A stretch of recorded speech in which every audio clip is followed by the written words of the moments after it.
اللہ کے نام سے شروع جو بڑا مہربان نہایت رحم والا ہے۔ ایک دن حضور نبی کریم صلی اللہ علیہ وآلہ وسلم وضو فرمانے لگے تو اپنے موزے مبارک پاؤں سے اتارے۔ وضو فرمانے کے بعد آپ صلی اللہ علیہ وآلہ وسلم نے ایک موزہ پہنا اور دوسرا پہننے کے لیے دستے مبارک بڑھایا ہی تھا کہ فضا سے ایک پرندہ اڑتا ہوا آیا اور موزہ چھین کر لے اڑا۔ اس موزے سے ایک سانپ گرا، پرندہ موزے کو بھی گرا کر ہوا میں اڑ گیا۔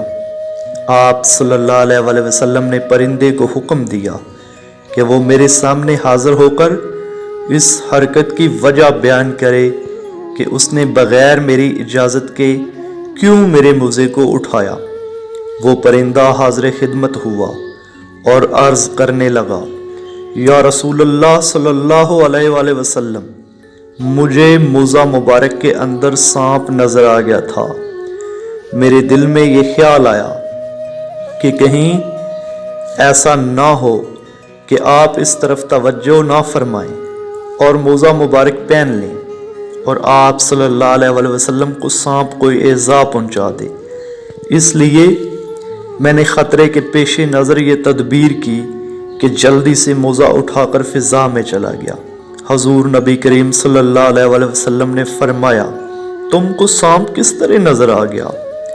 پرندے نے عرض کیا، یا رسول اللہ صلی اللہ علیہ وآلہ وسلم، جب میں مسجد نبوی کے اوپر سے گزر رہا تھا تو آپ صلی اللہ علیہ وآلہ وسلم کے سر پر انوار سے ایک نورانی شعاع پھوٹ رہی تھی جو سیدھی آسمان کی طرف جا رہی تھی۔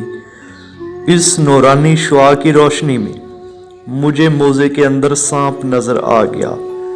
اس دن نبی کریم صلی اللہ علیہ وآلہ وسلم نے حکم فرمایا کہ موزے پہننے سے پہلے جھاڑ لیا کرو۔ اس واقعہ سے یہ بات بھی ثابت ہوئی کہ پرندے بھی حضور نبی کریم صلی اللہ علیہ وآلہ وسلم کے تابع فرمان تھے۔ بے شک ہر سنت رسول صلی اللہ علیہ وآلہ وسلم پر عمل کرنے میں دین اور دنیا کی بھلائی ہے۔